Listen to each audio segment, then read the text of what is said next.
2 Samuel 8. In the course of time, David defeated the Philistines and subdued them, and he took Metheg-Ammah from the control of the Philistines. David also defeated the Moabites. He made them lie down on the ground and measured them off with a length of cord. Every 2 lengths of them were put to death, and the 3rd length was allowed to live. So the Moabites became subject to David and brought him tribute. Moreover, David defeated Hadadezer, son of Rehob, king of Zobah, when he went to restore his monument at the Euphrates River. David captured 1,000 of his chariots, 7,000 charioteers, and 20,000 foot soldiers.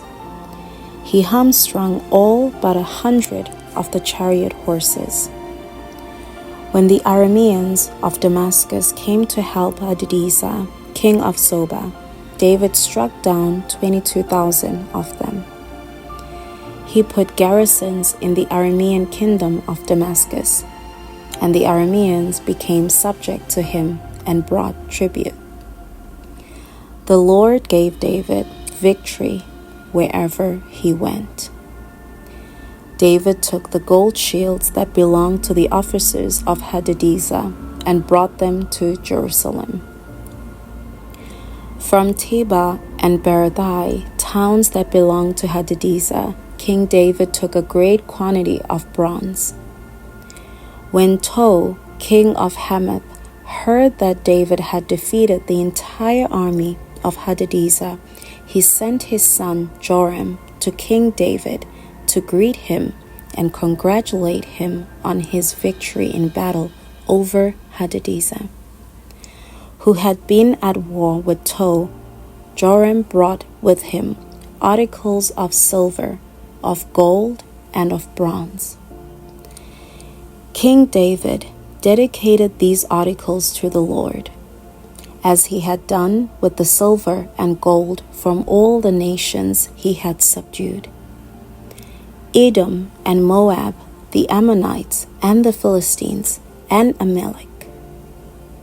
He also dedicated the plunder taken from Hadadezer, son of Rehob, king of Zobah.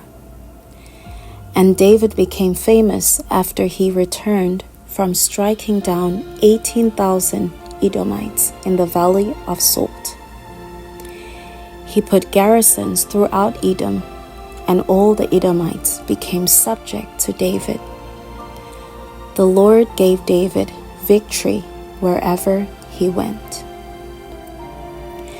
David reigned all over Israel, doing what was just and right for all his people. Joab, son of Zeruiah, was over the army. Jehoshaphat, son of Elihud, was recorder. Zadok, son of Ahitub, and Ahimelech, son of Abiathar, were priests. Seraiah was secretary. Benaiah, son of Jehoiada, was over the Kerethites and Pelethites, and David's sons were priests. Psalm 60. You have rejected us, God, and burst upon us. You have been angry, now restore us. You have shaken the land and torn it open. Mend its fractures, for it is quaking. You have shown your people desperate times. You have given us wine that makes us stagger. But for those who fear you, you have raised a banner, to be unfurled against the bow. Save us and help us with your right hand, that those you love may be delivered. God has spoken from his sanctuary. In triumph I will pass aloud Shechem, and measure off the valley of Succoth. Gilead is mine, and Manasseh is mine. Ephraim is my helmet, Judah is my scepter. Moab is my wash basin. On Edom I toss my sandal. Over Philistia I shout in triumph. Who will bring me to the fortified city? Who will lead me to Edom? Is it not you, God, you who have now rejected us and no longer go out with our armies? Give us aid against the enemy, for human help is worthless. With God we will gain the victory, and we will trample down our enemies. 2 Samuel 9. David asked, "Is there anyone still left of the house of Saul to whom I can show kindness for Jonathan's sake?" Now there was a servant of Saul's household named Ziba. They summoned him to appear before David, and the king said to him, "Are you Ziba?" "At your service," he replied. The king asked, "Is there no one still alive from the house of Saul to whom I can show God's kindness?" Ziba answered the king, "There is still a son of Jonathan. He is lame in both feet." "Where is he?" the king asked. Ziba answered, "He is at the house of Machir, son of Amiel, in Lodebar." So King David had him brought from Lodebar, from the house of Machir, son of Amiel. When Mephibosheth, son of Jonathan, the son of Saul, came to David, he bowed down to pay him honor. David said, "Mephibosheth." "At your service," he replied. "Don't be afraid," David said to him, "for I will surely show you kindness for the sake of your father Jonathan. I will restore to you all the land that belonged to your grandfather Saul, and you will always eat at my table." Mephibosheth bowed down and said, "What is your servant that you should notice a dead dog like me?" Then the king summoned Ziba, Saul's steward, and said to him, "I have given your master's grandson everything that belonged to Saul and his family. You and your sons and your servants are to farm the land for him and bring in the crops, so that your master's grandson may be provided for. And Mephibosheth, grandson of your master, will always eat at my table." Now Ziba had 15 sons and 20 servants. Then Ziba said to the king, "Your servant will do whatever my lord, the king, commands his servant to do." So Mephibosheth ate at David's table like one of the king's sons. Mephibosheth had a young son named Micah, and all the members of Ziba's household were servants of Mephibosheth. And Mephibosheth lived in Jerusalem, because he always ate at the king's table. He was lame in both feet.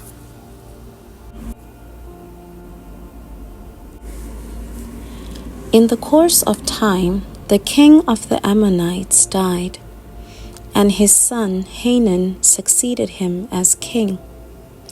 David thought, "I will show kindness to Hanun, son of Nahash, just as his father showed kindness to me." So David sent a delegation to express his sympathy to Hanun concerning his father. When David's men came to the land of the Ammonites, the Ammonite commanders said to Hanun their lord, "Do you think David is honoring your father by sending envoys to you to express sympathy? Hasn't David sent them to you only to explore the city and spy it out and overthrow it?" So Hanun seized David's envoys, shaved off half of each man's beard, cut off their garments at the buttocks, and sent them away. When David was told about this, he sent messengers to meet the men, for they were greatly humiliated. The king said, "Stay at Jericho till your beards have grown, and then come back." When the Ammonites realized they had become obnoxious to David, they hired 20,000 Aramean foot soldiers from Beth Rehob and Zobah, as well as the king of Makkah with 1,000 men, and also 12,000 men from Tob. On hearing this, David sent Joab out with the entire army of fighting men. The Ammonites came out and drew up in battle formation at the entrance of their city gate, while the Arameans of Zobah and Rehob and the men of Tob and Makkah were by themselves in the open country. Joab saw that there were battle lines in front of him and behind him, so he selected some of the best troops in Israel and deployed them against the Arameans. He put the rest of the men under the command of Abishai, his brother, and deployed them against the Ammonites. Joab said, "If the Arameans are too strong for me, then you are to come to my rescue. But if the Ammonites are too strong for you, then I will come to rescue you. Be strong. Let us fight bravely for our people and the cities of our God. The Lord will do what is good in his sight." Then Joab and the troops with him advanced to fight the Arameans, and they fled before him. When the Ammonites realized that the Arameans were fleeing, they fled before Abishai and went inside the city. So Joab returned from fighting the Ammonites and came to Jerusalem. After the Arameans saw that they had been routed by Israel, they regrouped. Hadadezer had Arameans brought from beyond the Euphrates River. They went to Helam with Shobak, the commander of Hadadezer's army, leading them. When David was told of this, he gathered all Israel, crossed the Jordan, and went to Helam. The Arameans formed their battle lines to meet David and fought against him. But they fled before Israel, and David killed 700 of their charioteers and 40,000 of their foot soldiers.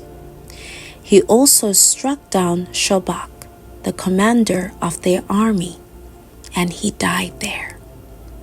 When all the kings who were vassals of Hadadezer saw that they had been routed by Israel, they made peace with the Israelites and became subject to them. So the Arameans were afraid to help the Ammonites anymore. In the spring, at the time when kings go off to war, David sent Joab out with the king's men and the whole Israelite army. They destroyed the Ammonites and besieged Rabbah. But David remained in Jerusalem. One evening, David got up from his bed and walked around on the roof of the palace. From the roof, he saw a woman bathing.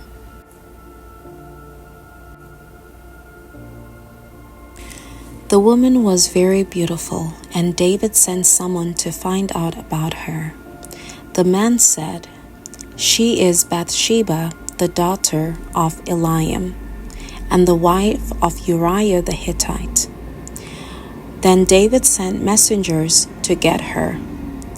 She came to him, and he slept with her. Now she was purifying herself from her monthly uncleanness. Then she went back home. The woman conceived and sent word to David, saying, "I am pregnant." So David sent word to Joab, "Send me Uriah the Hittite." And Joab sent him to David. When Uriah came to him, David asked him how Joab was, how the soldiers were, and how the war was going. Then David said to Uriah, "Go down to your house and wash your feet." So Uriah left the palace, and a gift from the king was sent after him. But Uriah slept at the entrance to the palace with all his master's servants, and did not go down to his house. David was told Uriah did not go home, so he asked Uriah,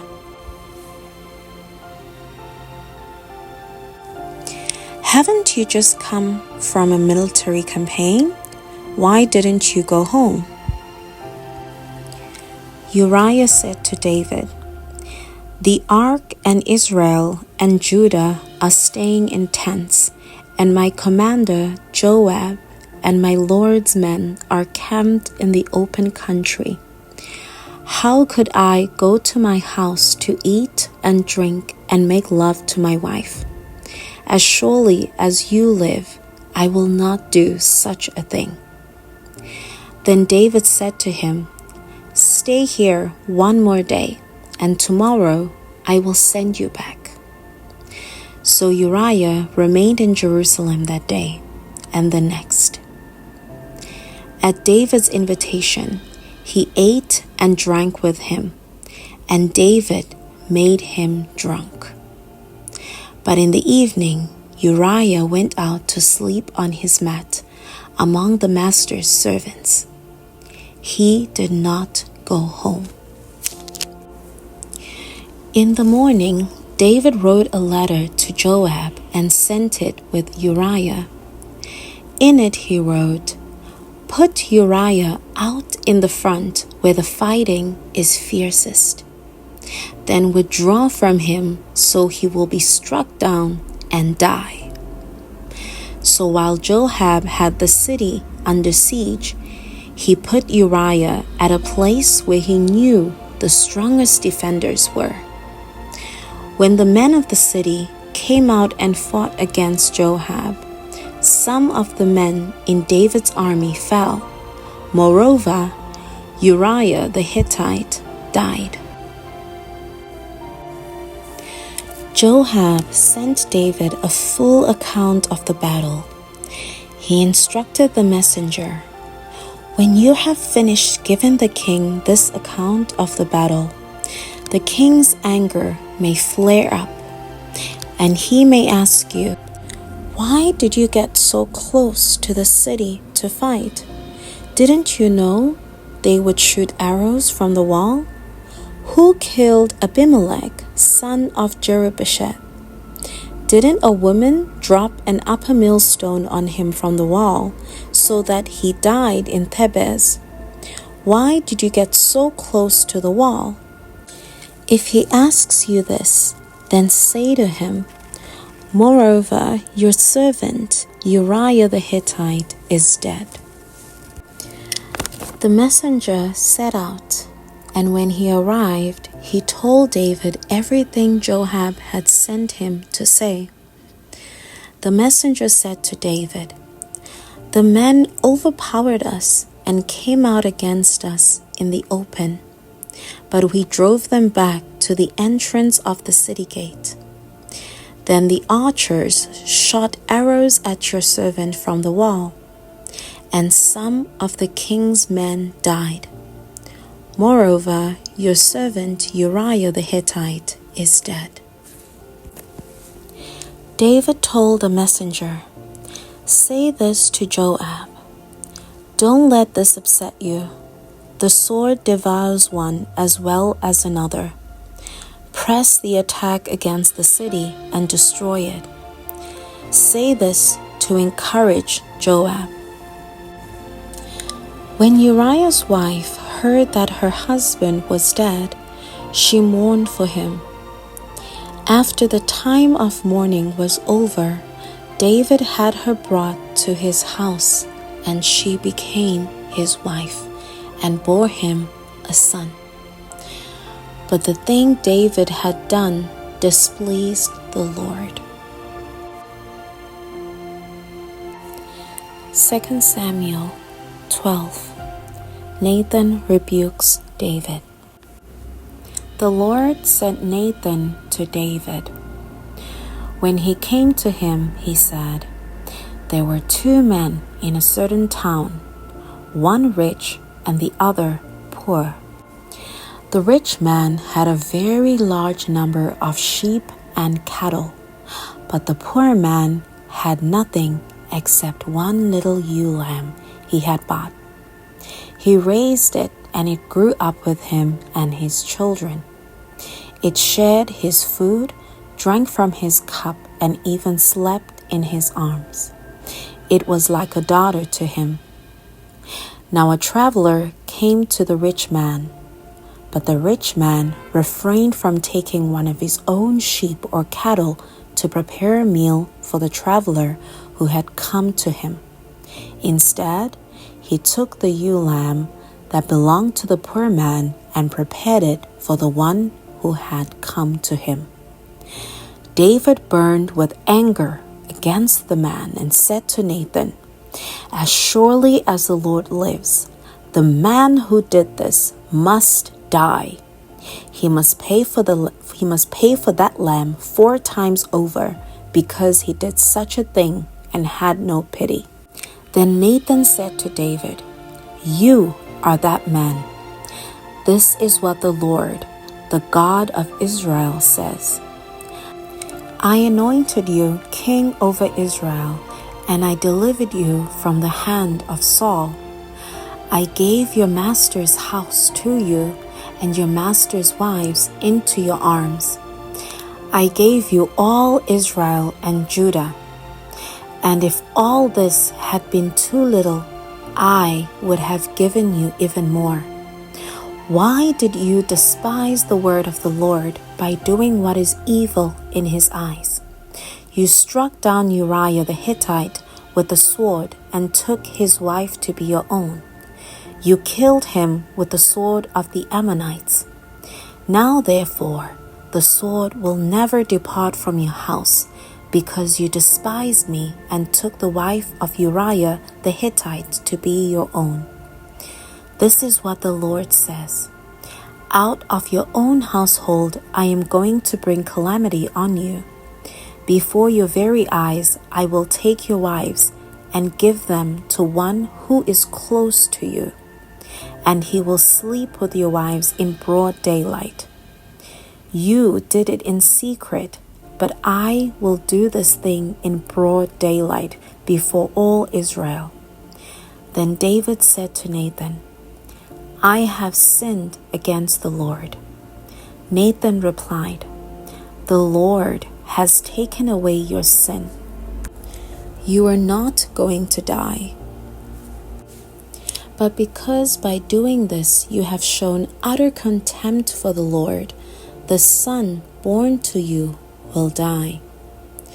After Nathan had gone home, the Lord struck the child that Uriah's wife had borne to David, and he became ill. David pleaded with God for the child. He fasted and spent the nights laying in sackcloth on the ground. The elders of his household stood beside him to get him up from the ground, but he refused and would not eat any food with them. On the 7th day, the child died.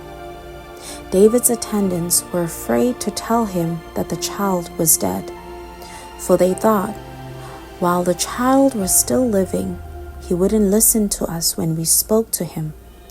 How can we now tell him the child is dead? He may do something desperate. David noticed that his attendants were whispering among themselves, and he realized the child was dead. 'Is the child dead?' he asked. 'Yes,' they replied, 'he is dead.' Then David got up from the ground. After he had washed, put on lotions, and changed his clothes, he went into the house of the Lord and worshipped. Then he went to his own house, and at his request they served him food, and he ate. His attendants asked him, "Why are you acting this way? While the child was alive, you fasted and wept, but now that the child is dead, you get up and eat." He answered, "While the child was still alive, I fasted and wept. I thought, who knows, the Lord may be gracious to me and let the child live. But now that he is dead, why should I go on fasting? Can I bring him back again? I will go to him, but he will not return to me." Then David comforted his wife Bathsheba, and he went to her and made love to her. She gave birth to a son, and they named him Solomon. The Lord loved him, and because the Lord loved him, he sent word through Nathan the prophet to name him Jedidiah. Meanwhile, Joab fought against Rabbah of the Ammonites and captured the royal citadel. Joab then sent messengers to David saying, "I have fought against Rabbah and taken its water supply. Now muster the rest of the troops and besiege the city and capture it. Otherwise, I will take the city and it will be named after me." So David mustered the entire army and went to Rabbah and attacked and captured it. David took the crown from their king's head, and it was placed on his own head. It weighed a talent of gold, and it was set with precious stones. David took a great quantity of plunder from the city and brought out the people who were there, consigning them to labor with saws and with iron picks and axes, and he made them work at brick making. David did this to all the Ammonite towns. Then he and his entire army returned to Jerusalem. Psalm 51. Have mercy on me, O God, according to your unfailing love. According to your great compassion, blot out my transgressions. Wash away all my iniquity and cleanse me from my sin. For I know my transgressions, and my sin is always before me. Against you, you only have I sinned and done what is evil in your sight. So you are right in your verdict and justified when you judge. Surely I was sinful at birth, sinful from the time my mother conceived me. Yet you desired faithfulness even in the womb. You taught me wisdom in that secret place. Cleanse me with hyssop, and I will be clean. Wash me, and I will be whiter than snow. Let me hear joy and gladness.